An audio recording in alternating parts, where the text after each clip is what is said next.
بسم اللہ الرحمن الرحیم۔ ناظرین، رزق کے دروازے کیوں بند ہوتے ہیں؟ کیا یہ گناہ تمہارے گھر میں تو نہیں ہوتے؟ حضرت علی رضی اللہ تعالیٰ عنہ نے فرمایا کہ یہ گناہ کرنے والے کے گھر میں دولت کبھی نہیں آیا کرتی۔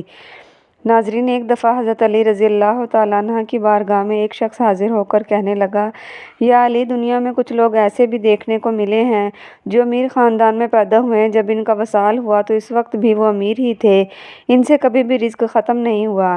لیکن اس کے ساتھ دنیا میں ایسے لوگ بھی پائے جاتے ہیں جو چند عرصے کے لیے امیر ہوتے ہیں لیکن بعد میں وہ غریب ہو جاتے ہیں، رزق ان لوگوں سے چھین لیا جاتا ہے۔ اس شخص نے پوچھا، یا علی، وہ کون سے ایسے گناہ ہیں جو رزق میں کمی لاتے ہیں، رزق کو ختم کر دیتے ہیں؟ حضرت علی رضی اللہ تعالیٰ عنہ نے فرمایا، اے انسان، 5 گناہ ایسے ہیں جس کو کرنے سے انسان کا رزق ختم ہو جاتا ہے، آہستہ آہستہ اس کے رزق میں کمی آنا شروع ہو جاتی ہے۔ اس نے پوچھا، حضرت وہ 5 گناہ کون سے ہیں؟ حضرت علی رضی اللہ تعالیٰ عنہ نے فرمایا، وہ 5 گناہ یہ ہیں۔ نمبر 1، سود کھانا۔ حضرت جبرائیل علیہ السلام اللہ تعالیٰ کا حکم لے کر حضور صلی اللہ علیہ وسلم کی خدمت میں پیش ہوئے۔ فرمایا، اے اللہ کے نبی صلی اللہ علیہ وسلم، جو لوگ سود کا کاروبار کرتے ہیں، سود پر چیزیں خریدتے اور فروخت کرتے ہیں، ان لوگوں کو روز محشر اس طرح اٹھایا جائے گا کہ ان کے چہرے مسخ کر دیے جائیں گے۔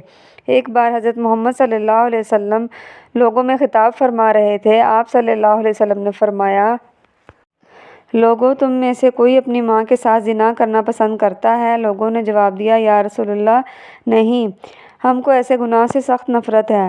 حضور صلی اللہ علیہ وسلم نے فرمایا کہ اتنا گناہ ماں کے ساتھ زنا کرنے کا نہیں جتنا گناہ سود کھانے والوں کو ملتا ہے۔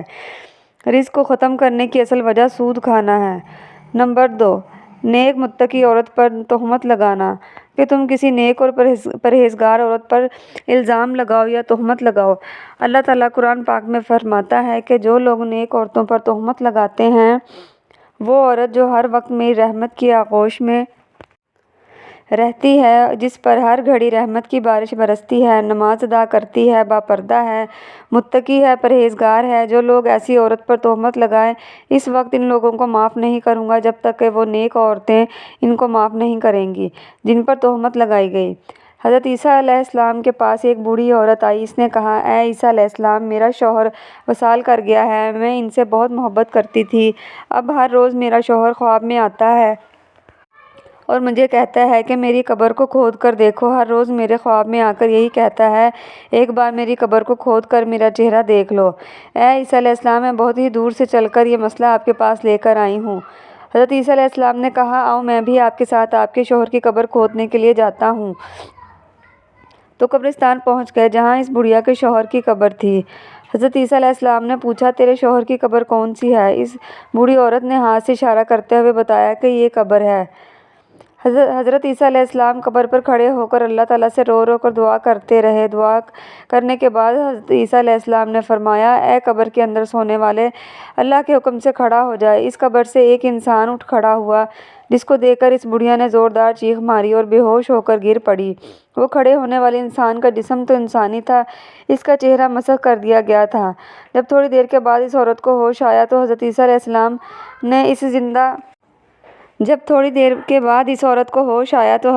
السلام نے اس زندہ ہونے والے انسان سے دریافت کیا کہ دنیا میں تو نے کون سا ایسا گناہ کیا تھا جس کے بدلے تجھ کو اتنی بڑی سزا کا سامنا کرنا پڑا ہے؟ اس نے کہا، میں نیک اور پرہیزگار عورتوں پر تہمت لگا کر ان کا استعمال کیا کرتا تھا، جس کی وجہ سے مجھے یہ سزا بھگتنا پڑی ہے۔ روز محشر میں ان لوگوں کے ساتھ اٹھایا جاؤں گا جن کے چہرے مسخ کیے گئے ہوں گے۔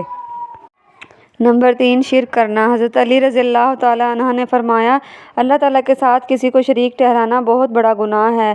اللہ تعالیٰ کے ساتھ کسی کو شریک مت ٹھہراؤ۔ روز محشر اللہ تعالیٰ ہر گناہ کو معاف کر سکتا ہے۔ اس کے گناہ چاہے آسمان اور زمین میں موجود چیزوں سے بھی زیادہ ہوں۔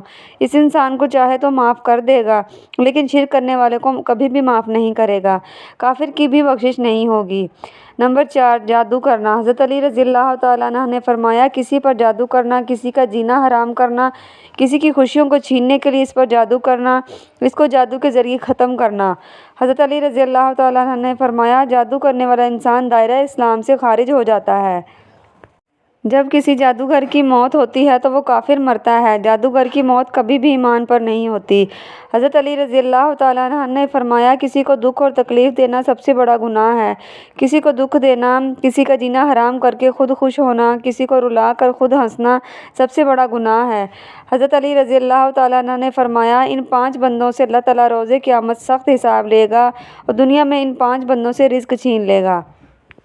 رسول اللہ صلی اللہ علیہ وسلم نے فرمایا، بے شک آدمی محروم ہو جاتا ہے رزق سے گناہوں کے سبب جس کو وہ اختیار کرتا ہے۔ اللہ پاک ہمیں ان گناہوں سے بچائے، اللہ پاک ہمارے رزق میں برکت عطا فرمائے اور ہمیں غیب سے کشادہ رزق عطا فرمائے، آمین ثم آمین۔ تو امید کرتی ہوں ناظرین آپ کو ہماری آج کی ویڈیو پسند آئی ہوگی۔ ایسی اچھی ویڈیو دیکھنے کے لیے ہمارے چینل کو لائک کریں، شیئر کریں اور سبسکرائب کریں۔ فی امان اللہ، اللہ حافظ۔